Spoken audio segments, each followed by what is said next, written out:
friends, hope you all are doing well and staying safe. Welcome back to yet another video of the Football Mania to bring you all the latest news and exciting updates from the world of football.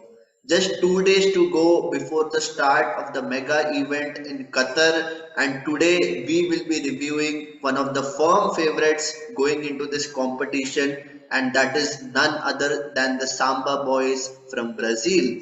Yes, my friends, this is a team which is stacked with talent from back to front, and the head coach Tite must be over the moon with the fact that he has picked a 26-man squad which realistically looks like they can go all the way. And I am not even joking. If you look at the 26-man squad, you would realize that they can field three teams. They have three players for a single position, and that is the kind of squad depth that we are looking at. If we talk about the attacking front, they have the option of Richarlison, who is very good in terms of a high press. They have the likes of Neymar, who would be the creative number 10 in the team, and the entire team is going to revolve around Neymar because he is the only player who would be getting the flexibility to move out of position.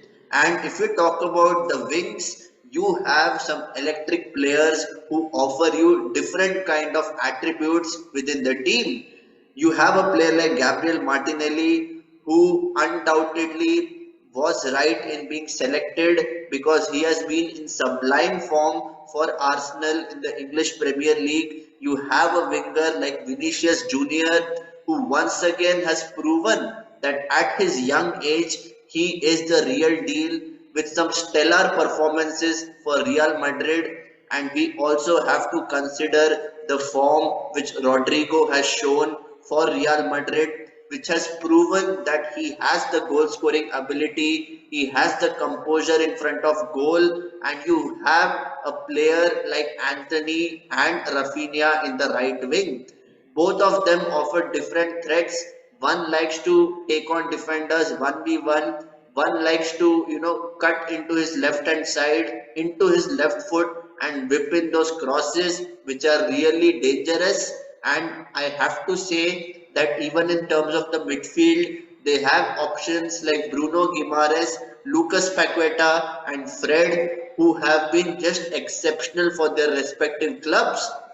And if you just look at the dynamics of this Brazil team, they offer you different kinds of threats from the middle of the park. You have midfielders who can make those runs into the penalty box and get into those goal scoring areas in order to hurt the oppositions. You have the calmness of Casemiro in that defensive midfield position. You know for a fact that he will be putting on those dirty tackles. He is very good in terms of ball distribution, and he's someone who would make the game tick for Brazil. However, I have told this many times that even though players, and all the fans disregard Fred because he is playing very badly for Manchester United, I think he's one of the most crucial players in this Brazil team because he is very clever in terms of his movement, and he's very good in terms of interchanging positions. When you have a player with that kind of mentality, he can sacrifice his position for the other player, and you have the likes of inverted fullbacks, which once again goes to show that this Brazil team is really unpredictable. And I feel that Tite will have a major challenge in picking up the starting 11. I don't think that he would go with a standard starting 11 throughout the tournament. There will be changes depending on the opposition which is in front of them. Because we have seen in previous years that Brazil always like to play with Neymar and the likes of Felipe Coutinho, and they give that kind of freedom for those players. However, this Brazil team is built under Tite, under a European model where the principles of positional play have been focused upon. And you have to say that this is a completely different team from the previous Brazil teams which we have seen in the World Cup, because everyone has a specific position and they can do whatever it takes to take on the defenders in their respective positions. And the moment they are coming out of those specific areas, Tite will make a change. He's quite expressive in terms of the tactics what he puts, and every individual on the pitch is given a specific role. If Marquinhos and Thiago Silva play in the centre back position, be rest assured that all the other teams will face a really difficult challenge coming up against Brazil, because these two players are really good in terms of reading the game, in terms of distributing the ball, and also in terms of aerial duels. And when you have this kind of experience of Thiago Silva and Marquinhos as your centre backs, be rest assured that the entire team will be galvanized. And for a fact, I have told this many times, that in modern football, the role of the goalkeeper is really crucial. And in that position, they have the option between Alisson and Ederson, who, according to me, have been just sensational, and both of them obviously have different attributes. Ederson is good in terms of ball distribution. We have seen him how accurate he is in terms of his long passes, when he has been playing for Manchester City. If you talk about Alisson Becker, he is very good in terms of shot stopping. He has very good reflexes. But when it comes to playing the ball with his feet, sometimes he can be vulnerable and he can be exposed.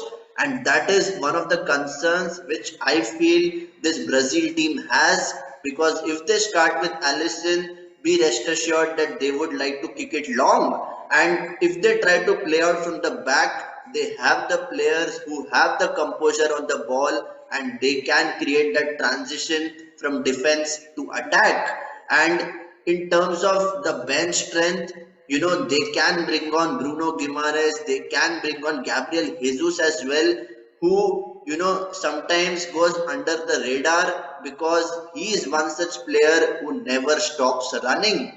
And what we can expect from this Brazil team is really high intensity, because we know for a fact that most of these players come from the streets and villages, from the favelas of Brazil. And if you talk about their raw talent, they have just exceptional trickery on the ball, and each and every player offers something really unique to this Brazil team. And it would be a real headache, a good headache for Tite to have, because he has so many options of the bench. And I feel that for every match he would assess the strengths and weakness of the opposition, and accordingly he would field the first 11 of the Brazilian team. And if you ask me, how far can Brazil go in this World Cup? I would say at least till the semi-final, because they have enough talent in their disposal which can hurt teams, and they have that kind of experience when it comes to big matches and big tournaments. And the World Cup being a knockout tournament, it is always very, very unpredictable. Anything can happen. However, this Brazil team looks really fired up and ready to go on all cylinders into Qatar. And let's remember that Neymar is in red hot form. This is the first time we'll be seeing Neymar in such a wealth of form. He has goals under his belt, assists for fun, and I feel that his role will be really crucial if Brazil have to lift the World Cup and follow the footsteps of the legendary Pele. So guys, please let me know, what do you think about the Samba Boys? Do you think we would see the Samba music on 18th of December when Brazil lifts the World Cup? Do you feel that they would stumble on the way to the final and they would jinx it? I would love to know your thoughts in the comment section. And if you like this video, please do me a favor, hit the like button, and hit the subscribe button for regular notifications, because throughout this action packed 3 weeks we will be seeing some regular updates from the World Cup, and I would be covering most of the matches during this phase. So if you have not yet subscribed, stay tuned to my YouTube channel, and until next time, stay safe and take care.